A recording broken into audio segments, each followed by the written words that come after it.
Welcome back for another lore video. In this video we're going to talk about a subrace of elves who are greatly feared across the continent of Faerun, the Drow. So grab your coffee, enjoy the fire, and join me on a journey to the Underdark.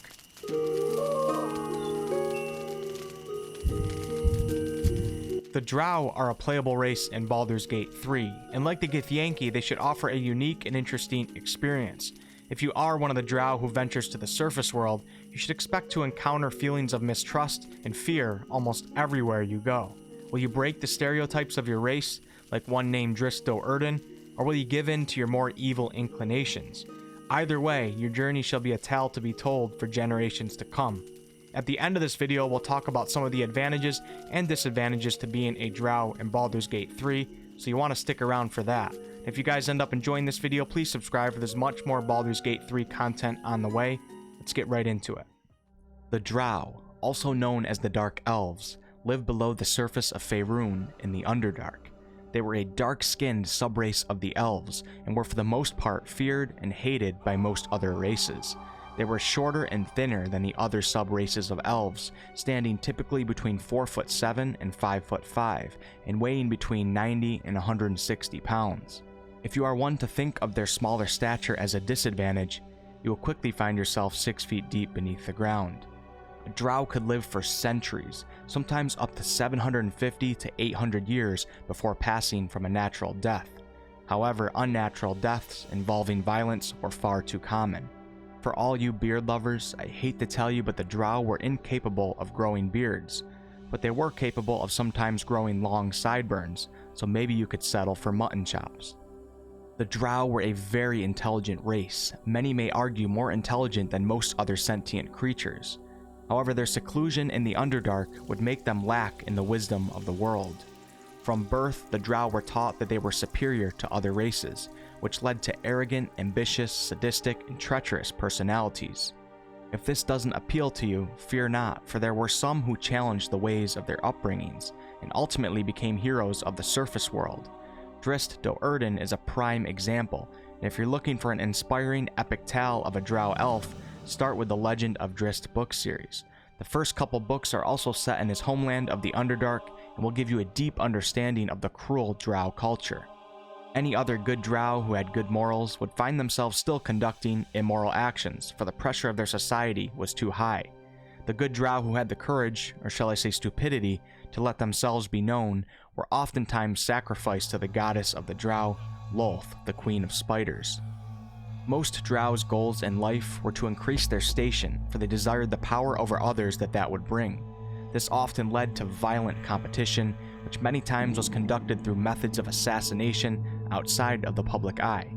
Showing emotions like compassion or love was very rare for a Drow, for it would offer enemies easy ways to exploit. Their culture turned them into distrustful sadists, as they derived pleasure from inflicting cruelty on those weaker than themselves. Much of the Drow's evil alignment comes from their worship of the Demon Lord, Queen of Spiders, and Goddess, Lolth. Lolth drove the Drow into heavy infighting under the pretense of culling the weak, while her true goals were to hold absolute power and control over the Drow and extinguish the rise of any alternative faiths. The Drow lived in city-states characterized by a theocratic, matriarchal, and militaristic society. The Drow nominally had two purposes, the first being that of forcing all other races of the Underdark into subservience. The second was about driving the entire elven population to extinction. Their goddess Lolth convinced the Drow that they needed to engage in perpetual infighting and violent competition, which would ultimately make them stronger and smarter. The chaos and self-destruction that would come from this would actually prevent the Drow from reaching their purposes, and it could be thought that this was purely entertainment for the Queen of Spiders. Despite this, the Drow continues to worship Lolth and seek her favor. The Drow's most known city was called Menzoberranzan, the City of Spiders. It was a large underground city-state in the upper North Dark. The location of Menzoberranzan was actually fairly close to the dwarven city of Mithril Hall. A tunnel known as Dry Gully Tunnel was one entrance into the Underdark from the surface. Many Drow raiding parties would use this tunnel to raid the surface world inhabitants. Menzoberranzan was located in a huge arrow-shaped cavern, about 2 miles wide and 1,000 feet high. The city was mainly carved from calcite, and it was filled with blue, green, and violet fairy fire. This cavern had a high density of Faerzress, which was a magical radiation only found in the Underdark. This radiation would help build and hold the city together, as well as interfering with the casting of teleportation and divination spells. It was a nice natural defense for the city. Menzoberranzan was founded by a priestess of Lolth named Menzobera. By the wishes of Lolth herself, Menzobera led 7 Drow families from the city of Golathair to the North Dark. The city of Menzoberranzan was born. Claiming this giant cavern was not easy, however, for there was a clan of dwarves and other Underdark natives that already regarded it as their home. Drow city-states were made up of different noble houses. These were the powerful and rich families. They owned large estates where the strongest house would often have a large public temple dedicated to Lolth. Second in power to the houses were the merchant clans, and most who didn't fall into either of these categories lived a life of desperation, oppression, and poverty. The houses were led by female drow, called the matron mothers, who were powerful priestesses of Lolth. Under them were the female members ranked by age, the male officers, other male members who were also ranked by age, and then at the very bottom, the servants and slaves. The men shall be fighting for equal rights in this society. In most cases, a matron mother only lost her position if murdered by her eldest daughter, in which typically marked a new direction for the house or its total destruction. When the houses went to war with each other, the attacking house would have to eradicate the entire enemy family with one single attack, and if even one member of the family being attacked survived, the member could apply for justice and the entire city would turn on the attackers. What a brutal society. Exterminate all and everything will be okay. Leave even one alive and we will punish you. Although shifty, untrusty alliances were formed between the houses at times, no alliances were allowed when one house was attacking another in one of these noble wars. Covert warfare between houses through methods such as assassination were not exactly forbidden. However, it was only tolerated for a certain amount of time before the Drow's ruling council forced the two houses to enter open war. Like I said before, the Legend of Drizzt book series, in the first couple books you get a real good understanding of the Drow society, especially with warring houses. Slavery in the Drow society played an important role. Half to 2/3 of a normal Drow city's population consisted of slaves. Many households had 2 to 3 slaves per member. Any unskilled labor in the city was carried out by these slaves, so the slave trade was quite a booming business. Slaves were not always captured, but many times bred or bought from sellers. The Drow saw their slaves as cheap, replaceable tools that they were allowed to treat with cruelty and exploit them at will.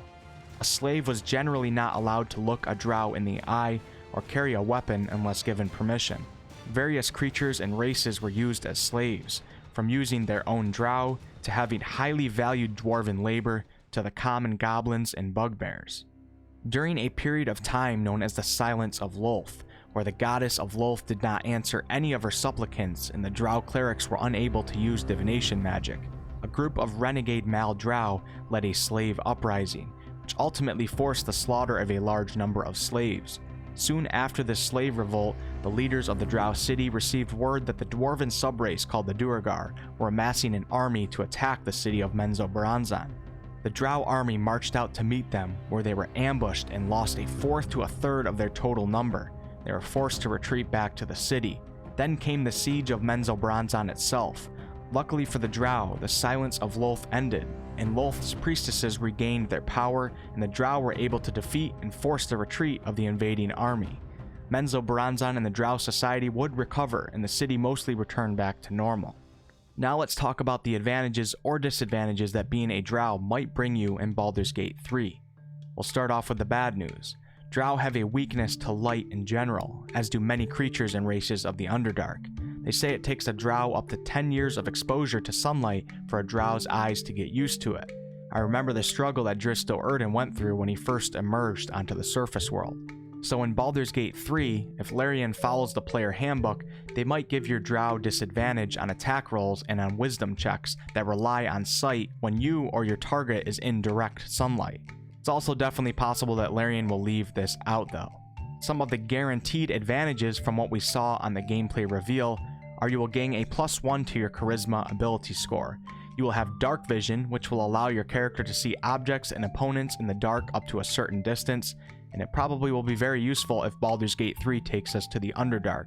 You will gain Drow weapon training, which allows your character to be proficient in rapiers, short swords, and hand crossbows, and you will also gain a special cantrip spell called Dancing Lights. At least that's what I'm assuming it is. The Dancing Lights cantrip, when cast, will create up to 4 torch-sized lights, making them appear as torches, lanterns, or glowing orbs that hover in the air for a duration of your concentration. You may also combine these lights into one glowy humanoid type form. These lights will allow you and your party members to see things better, or they can sometimes be used as a distraction. Thanks so much for watching, guys. If you guys enjoyed the video, please like, comment, and subscribe. I really appreciate it. It's a huge help to my videos. I do all sorts of gaming content on this channel, ranging from comedy videos to live streams to game reviews to game tutorials, etc. I would love to see some of you guys on a future video. Much more Baldur's Gate 3 content to come. Till next time.